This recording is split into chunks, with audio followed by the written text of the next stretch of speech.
So today I want to talk about how to get things done, how to achieve your goals in a way that's using the latest research in goal setting. So the title of today's webinar, 9 Things Successful People Do Differently, is also the title of a book that I'll tell you about in a few minutes. And it's about goal setting and productivity and getting things done. But it's getting things done in a fast-changing world, in a world that where the rules of productivity have changed. And in fact, a couple of weeks ago, last week, I ran a webinar called Channeling Chaos, where I talked a little bit about how to work in a chaotic world. And if you want to watch the recording of that webinar, it's available at seeingintothefuture.com if you are not already on that webinar mailing list and if you missed the webinar. So I want to talk about goal setting, and given that it's near the start of the year, just let me do a quick poll of where you are at the moment. So I've got this poll here, and for people who haven't done polls before, it's very simple. So let me explain what the poll's about, and then I'll show it on the screen. So my question is, what do the next 12 months have in store for you? So what do you have in store for the next 12 months? And when I launch the poll, you'll be able to, and I'd like you to think about your professional work rather than your personal life. So when I launch the poll, you'll see 4 options there and an other option, and you can tick more than one. So I'd like you to think about what you've got in mind for this year in terms of generating income. So I've been very specific here, so let me launch the poll and you'll see what I mean. So there are 4 options, and they should be coming up on the screen now, and you can tick more than one because some people will be doing more than one of these 4 things. So have you got existing products or services and you want to sell more of them? Have you got existing products and services that you want to extend? So in other words, build them up a little bit so that then you can sell them for a higher price. Do you want to reduce or eliminate something that you're already doing? Or do you have brand new products and services that you want to launch? Or other, and if it's other, just type in the question box what you're doing. So last time I ran this poll, somebody said that they're doing a whole rebranding effort this year. Okay, good. So people have started voting.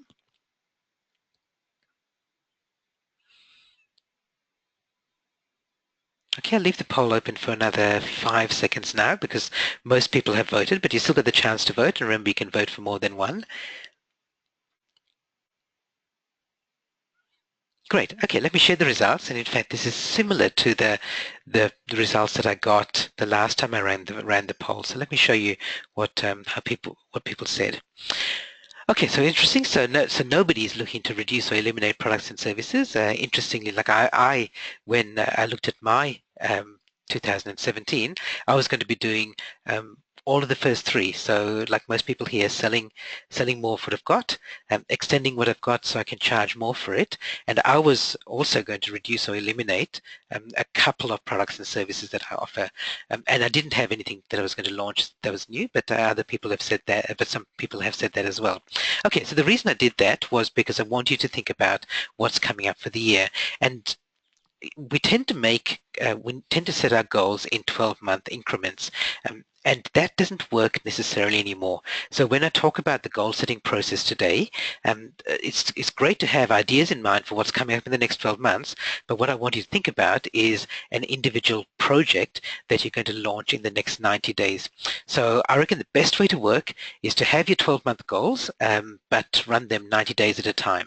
So have 4 projects that are running at any time through the year. And don't just wait until January to set your goals for the next 12 months. So for me, what I do is I know roughly what I'm going to do for the next 12 months. I know very specifically what I'm going to do for the next 3 months. And then 3 months from now, I'll reset and do the same thing. So again, I'll set myself 4 projects for the next 12 months, and I'll know which one I'll be working on, which I'll have as a focus for the next month. So we're going to talk about goal setting using this process that, as I said, is based on research, and Dr. Heidi Grant Halverson has put all this research together in this nice little book, and it's a very easy read, which is 9 Things Successful People Do Differently. And this is goal setting for the 21st century in a fast, flat, and free world where things are changing very quickly. So rather than having a 12-month goal, I'd like you to think about a 90-day goal. So think about a project that you'll do for the next 90 days. So the next 90 days is a nice interval, because it means that you can do something substantial, so you can get your teeth into something, but it's not so long that the goalposts are going to change or that you're going to lose motivation. So I think of it as 90 days, 3 months, 12 weeks, whichever way you look at it, is pretty easy. So if you think about a 12-week plan, it's easy to put that into an Excel spreadsheet or write it up and stick it up on your wall, and you can see the whole process mapped out, whereas a 12-month goal is much harder to do.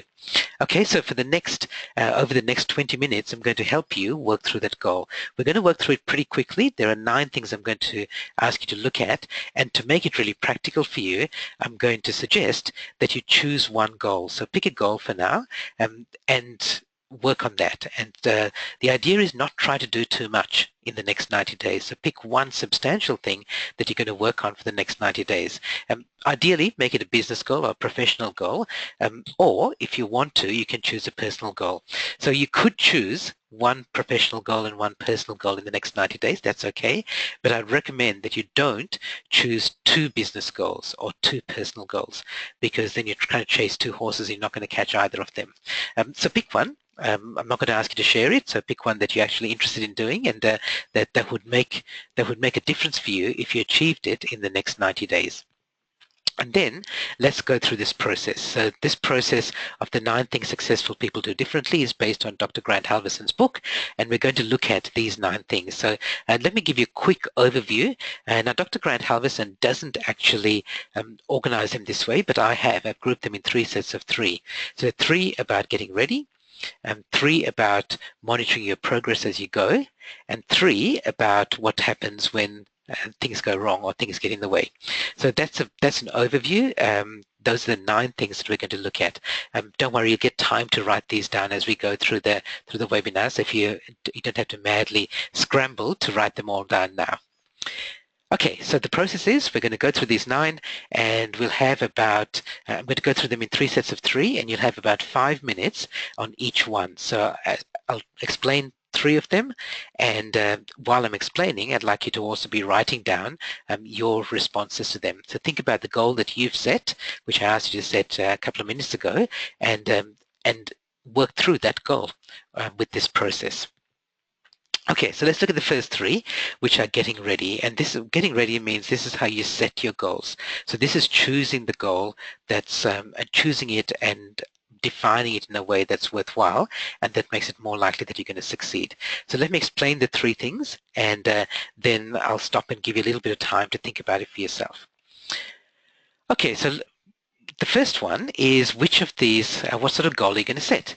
And you can think about goals that are difficult or easy in one axis, and the other axis you can think of goals that are vague or specific. So you can set any of these 4 types of goals. So which of these are the best? And I'm not going to ask you to share, because I think you can probably intuitively guess which ones are going to be the best. But let me go through them. So if you choose difficult, vague goals, then it's easy to give up on them, because they are challenging and life gets in the way, and they're pretty vague anyway, so you just give up because there isn't much motivation attached to them. If you pick easy goals that are vague, then it's easy to trick yourself into saying you've achieved the goal. So if you decide that you're going to get fitter this year, and you lose a few grams one day, you could say you've achieved your goal. But it was easy. You set yourself such a small goal, and it was pretty vague, so it's easy to trick yourself. The same thing happens if you pick easy, specific goals. So if you decide that you're going to use less Facebook this year, and the rule for Facebook is that you can use 5 minutes less per day than you're using now. Now, if you're already on Facebook 2 hours a day and you save yourself 5 minutes, it's not much of a goal. You might achieve it, but it doesn't count for much. So the goals that are the most motivating for you and the most energizing are those that are specific but difficult or challenging. So get specific about your goals, and but also pick challenging goals. So instead of saying that you're going to increase revenue by 10%, maybe you go for 50% or 100% or 1,000%. So you want something that's challenging, and you want it to be specific. And the rule about being specific is that you know you're specific enough when you know that you can measure it at the end of that. It doesn't have to be a number attached to it, but how will you know? Will you know whether you've achieved the goal or not? And if you can't tell with clarity whether you've achieved your goal, then it's not specific enough. Okay, so that's the first one. So think about your goal and think about whether whether you've stated it in specific enough terms.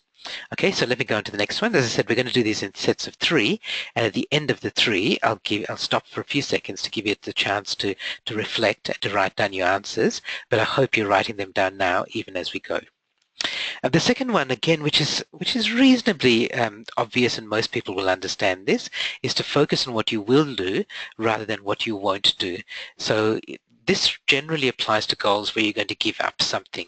So if your goal is you're going to stop wasting time, or give up smoking, or give up sugar, then instead of focusing on the goal of what you're going to give up and what you won't do, focus on what you will do. Partly because it helps you visualize where you're going to go, and the other part is that it actually gives you actions you're going to do. So if you're going to stop wasting time, what are you going to do with that time? So it's harder to say that you'll stop wasting time than it is to say that you're going to use the time reading a book every week, for example, because that's active and that moves you forward. So the real question here is, what are you going to do instead? So if you've got a goal that is about something you're going to not do, then reword it or replace it with something that, replace it with what you know you're going to do instead. Okay, and the third one in this series, I'll lead up to by talking about a study. By the way, I'll talk about a few studies that Grant Halverson quotes in her book. I won't go into a lot of detail, but I'll give you enough that you can either read the book or you can do a Google search and find the results and find more information if you need it. So these were women who were about to start a fitness program, and they were surveyed before the program, asked a series of questions. One was, do you think you're going to succeed? And some said, yes, they thought they would, and others didn't believe they would succeed. Another question was, do you think it'll be easy or difficult? And again, some said easy, some said difficult. Afterwards, they looked at the people who did succeed, and they found that the ones who were most successful were the ones who, first of all, believed that they'd succeed, so they were optimistic about it, but they also were pretty realistic about the challenges they might face. They didn't think it would be easy. So they believed they would succeed, and they believed that it would be difficult or challenging. So Dr. Grant Halverson calls this being a realistic optimist. So by all means, as I said earlier, set a stretch goal and be optimistic about the belief that you're going to achieve it, but also be realistic about it. So know what might get in the way. And the question to ask yourself right now is, when you're thinking about your goal that you've set, what could get in the way? And it may be something as simple as, well, I'm going to be going on holidays for 3 of those weeks, three of those 12 weeks. Or it may be that you know somebody's going to be leaving and you were relying on them to do the work and they're not going to be available. Or it could be that you know there's something else is going to come along and get in the way, some other project's going to come along. Or you may just know that you've got these habits that you tend to fall into to sabotage your goal. So what could get in the way? So be a realistic optimist. All right, so we've done these first 3, which is about setting your goal and just getting ready. So getting specific, knowing what you will do, and be a realistic optimist. So here are the 3 questions again. I'm going to stop now and check, give you time to answer those questions for yourself. You don't have to share them here, but also if you do have questions that you'd like to ask, then please ask them. I'll keep the questions anonymous, just because these might be your own personal goals. I won't say who's asking the question, but I'll read out the question and I'll answer it for you if you've got a question.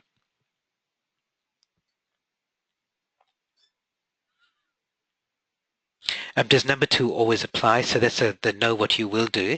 So I think the question is, do you always have to think about that? So if you've already stated your goal, moving towards something and knowing what you will do, then yes, you don't need to worry about rewording it. That's correct. So you don't have to do what will you do instead if you've already got your goal stated in what you will do. Okay, any other questions?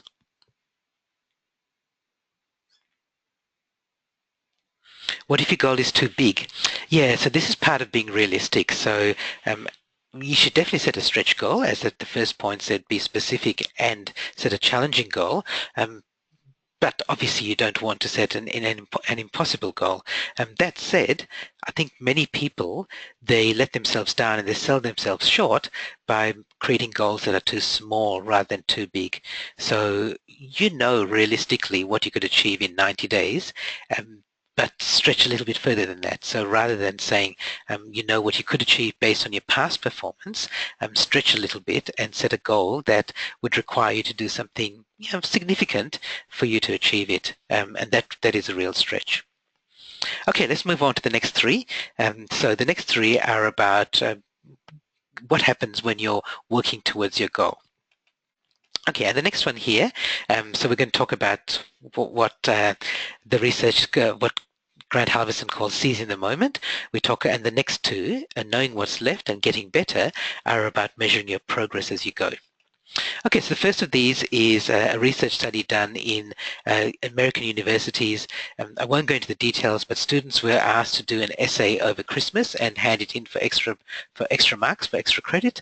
And some of them were told, think about when you're going to do the work, and the others weren't told that. They were just told, hand in the essay do it whenever they can and hand it in before Christmas. And the ones who had to think about when they were going to do the work, they were twice as likely to hand it in, like a huge percentage, like 70% versus 30%.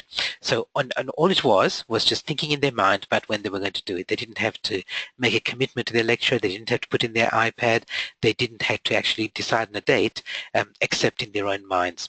But the research shows that this is really strong.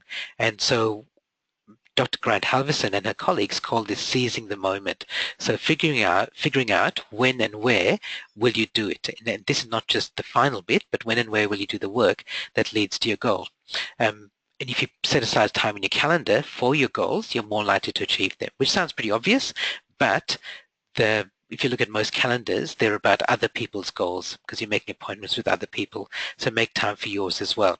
There's one specific technique that Dr. Grant Halverson talks about in her book, which is if-then thinking. It comes from computer programming, and we used to use this all the time when I was a young and new software developer.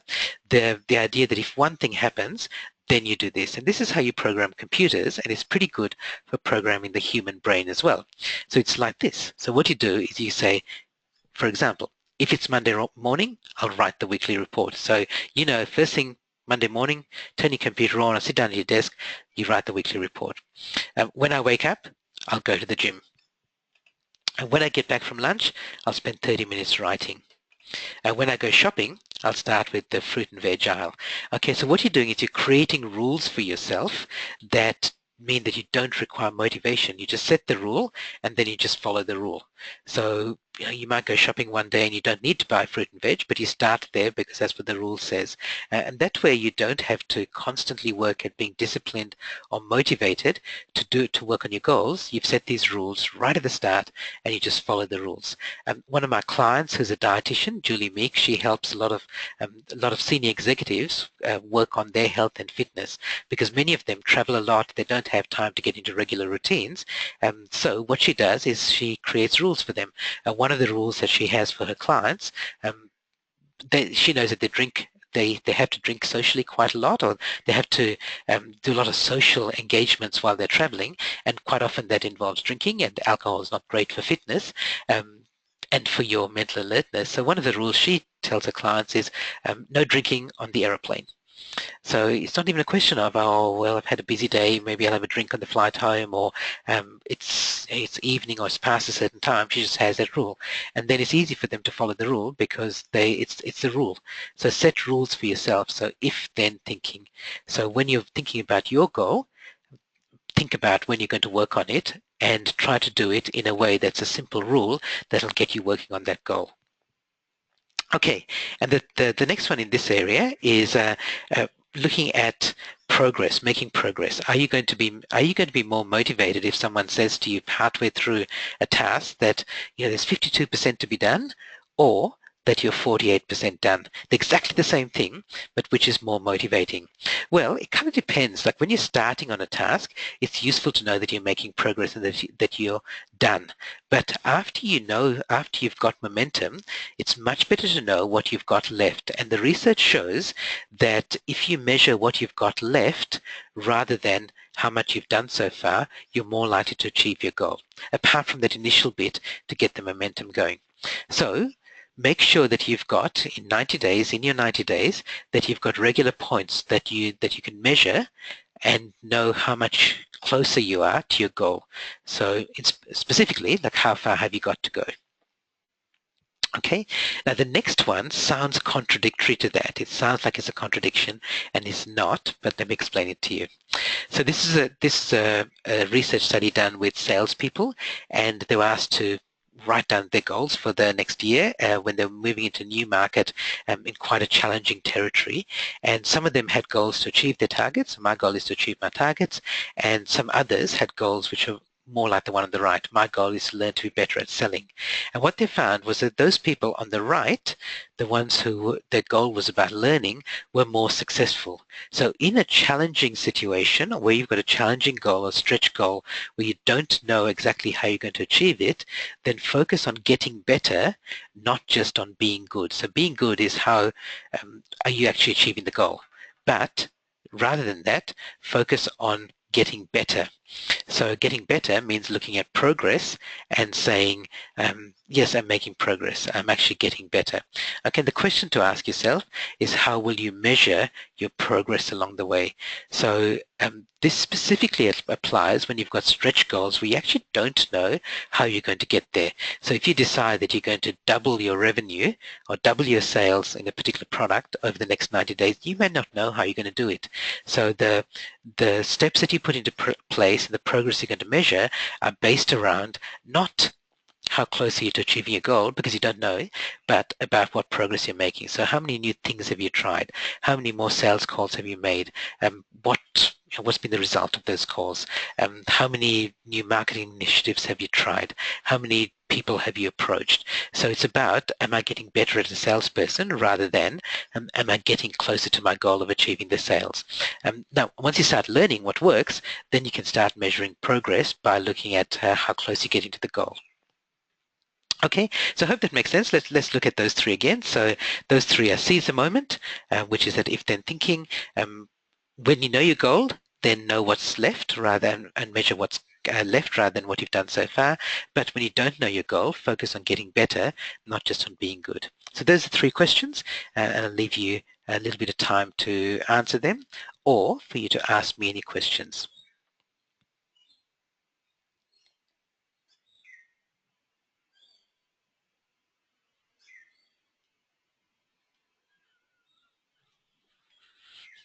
Okay, so I don't see any questions coming in, so let me proceed. Let's do the last set of three. So the last set of three are what gets in the way. So we've kind of stacked the odds in our favor by only focusing on 90 days. So if you had a 12-month goal, a lot more things could get in our way, but we've compressed this into 90 days. We've picked stretch goals, and we've kind of had some ideas about obstacles that might get in the way, but yet there might still be things that will throw a spanner in the works. So we're going to look at grit, not tempting fate, and willpower. So let's look at those three, and that'll help round off our goal setting and our goal planning. So the first one is just having grit, so being able to push through. So if you look ahead in the next 90 days, when will you need to be strong with your goals? So are things coming up that you know could get in the way? It could just be that you know you've got a very busy period with your existing work, and so you can't put as much time into the new work.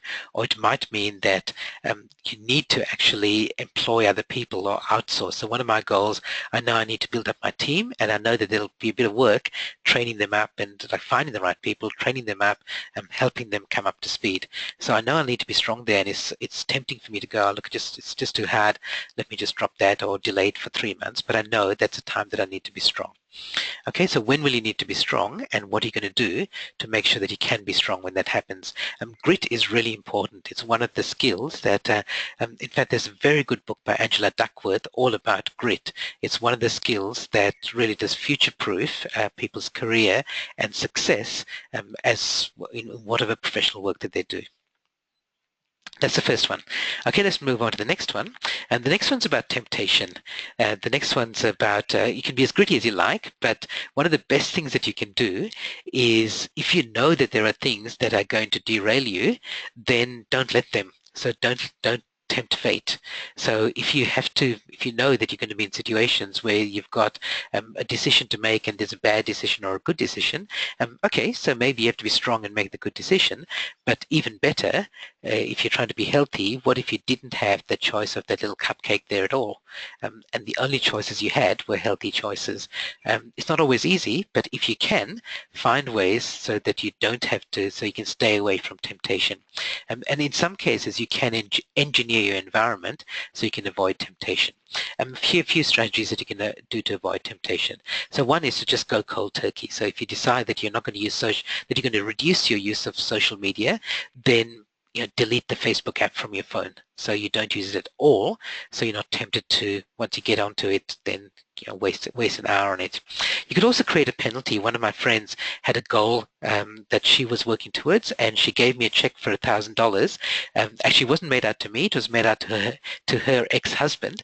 And she said to me, "If I don't achieve the goal, then you must post this check to my ex-husband." And so she created a penalty for herself, so that the pain of that drove her or motivated her towards achieving her goal. And the other thing you can do is just make it harder. So create an environment where it's more of a challenge for you to get into temptation. So if you know that you're giving up sugar, but you're a chocoholic like I am, then maybe one of the things you do is you just never buy chocolate and keep it in the house because it's just a temptation. So it means that you have to get out of the house to go out and get chocolate in that example. So again, think about what you can do to avoid temptation and to keep temptation away from you. And the last one of the 9 things is about willpower. So this research study was done with people who had to do some questions and puzzles, but before they were doing that, they were put in a room and they had to do something else, some boring stuff. And in one room, they had a bowl of chocolates on the table, which they were not allowed to touch, and a bowl of radishes, and they were told, if you're hungry, help yourself to radish. And in the other room, another group of people were doing the same thing, but they had just a bowl of chocolates, and they were told, "Oh, you go ahead and have a chocky if you feel like it." And then when they were asked to do these difficult problems later, the first group gave up quicker, because they used up all their willpower in the first room having to resist the chocolates, that when they got to the really important stuff, they didn't have any willpower left. And the research is showing that willpower is like your muscle, like your physical muscles, that if you have to make lots of decisions, if you have to keep holding yourself back, if you have to keep exercising willpower, then it depletes, just like your physical muscles do. It tires out and fatigues. So what are you doing that could be draining your willpower in unnecessary ways? So, famously, Steve Jobs wore the same clothes all the time, and Barack Obama wore the same suit all the time, because they felt like they didn't want to spend any of the decision-making muscles on clothing, which was unimportant. They had more important decisions to make. So you don't have to go to that extreme, but there may be things that you're doing that are causing you to use up your willpower muscle in just completely unnecessary ways. So other things that you can do that will reduce the drain on your willpower. Okay, so those are the last 3, and we're right on time here. So here are the 3 questions again. So looking at overcoming obstacles. So when will you need to be strong? How can you stay away from temptation? And are there things that are happening in your life, completely unrelated to your goals, which are draining your willpower? Because you do need willpower to push through and achieve your goal.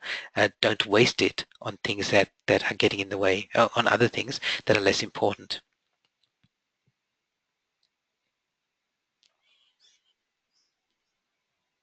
Okay, and I'm just waiting for questions as well. So yeah, here's questions that's come in. As I said, I'm keeping this anonymous. I've done some serious planning recently for each goal. For example, run a half-day public program on a certain topic. I've written down the major steps involved, and there's quite a lot of them, which can be quite daunting. I was a little shocked by all the things I had to do to achieve each goal. Goals are easy, but achieving all the steps can be hard work. Is this the reason why so many of my friends don't really do any serious planning? And I think that's right, that and this is why I really like the idea of a 90-day goal. And what I do is just have an Excel spreadsheet with 12 columns, and I've broken it down week by week, and that way even if there are a lot of steps, I know I've broken it down just into week by week increments, and that's a challenge with a big goal. If it's a longer term goal, then it's very difficult to do. It's hard to see ahead 6 months or 9 months and decide what you're going to be doing in week 30 of the year of a 52-week project. So that's why I like the 90-day goals, because you can break them down into 12 weeks, and I think it does stop people from doing serious planning when they realize how much work's involved in something or how many tasks are involved. And the nice thing about a 12-week project, as I said, you can see it at a glance. Okay, any other questions? Yeah, so I think the point this person makes is a little bit shocked by all the things I had to do to achieve each goal. But actually, it's not. There are a lot of things, but a lot of them are little things. And I used to, before I started using this process, I used to have a big to-do list of things that I would eventually get to, and they all seemed quite daunting. But when I decided I'm only going to focus on one major project every 90 days, it became much easier. It helped me to filter out everything else and helped me to focus on that. So both of those things, filtering out other stuff and focusing on the one, is really valuable. Okay, so I hope I've given you enough time for that. So just to finish off, I'm really keen to know, as a result of today's webinar and working through these 9 steps, what will you do differently? I'm sure you haven't answered all of them to the detail that you plan to, but I know you're going to go ahead and do some things differently. What are you going to do differently? So if you just type in the question box, again, I'll keep this anonymous and I'll just read out what people are typing in. Yep, pick a 90-day project. Good. So picking it. So those first 3 steps are really powerful. Focus on the item. Focus on one item. Yep. Good. Which is really powerful. Work out what's taking up my willpower. Yeah, great. And by the way, one of the things I didn't say here is that if you pick a 90-day project and 3 weeks into it, you realize that you've tried it, you've launched it, you've tested with a few clients and you're not getting the results, then by all means stop and pick another one. There's no need to keep going for the whole 90 days. So grit is valuable, but there comes to a point where you go, it's not really worthwhile persevering because I know the market doesn't want it or because the environment has changed. Create a 12-week goal. Great. So I think many people here are talking about the whole idea of the 90-day projects, which is great. I really like that, and I know it works really effectively. It's also a process that the Thought Leaders program, so if you're involved in the Thought Leaders Business School or any of those similar programs, then Thought Leaders also advocates this 90-day projects, as does the research. It backs it up as well. Great. So thanks everyone for sharing. One other person says, yes, smaller number of goals. Yep. So I do the same now. Do fewer goals and do them in sequence rather than trying to do them in parallel. That's another thing that I've learned from the 90-day project, the success of the 90-day projects. And so, as I said, if you want the more research, if you want more background, this is a great little read. It's a little book. When I bought it in print, it was only like, I think, about 80 pages. So it's also available on Kindle, of course. So if you want to know the background, that's a book that'll help you. But really, if you follow that process that I've gone through in this webinar, you pretty much get the gist of it and everything you need to know for working on your own 90-day goals or 90-day projects. As I said at the start, if you're a member of the eGurus community, you'll get a recording of this webinar. You might be watching that recording now. If you're not an eGurus member, consider joining, because there's a whole bunch of resources. It's mainly for people to connect with me. It's a membership site for thought leaders, for speakers, trainers, coaches, consultants. Helps you with your online positioning and with your online leverage. So if you want to do things like webinars, if you want to do things like online courses, if you want to understand how to use LinkedIn well to position yourself, that's what the eGurus site will help you with. If you are an eGurus member, there's a whole area, there's a whole bunch of resources about productivity, including this webinar, in the productivity section of the eGurus Vault, as well as a whole bunch of other resources. So thank you for coming along. The next webinar that I'll be running is in my other webinar series. I know some people here are already registered for that. So if you are already registered for the future-proof webinars, then you'll get the reminders automatically. If you're not, or you're not sure, then go to seeingintothefuture.com and just register. It's free, and I run those webinars more regularly, more frequently than I run these ones. So the next one coming up in February is all about innovation.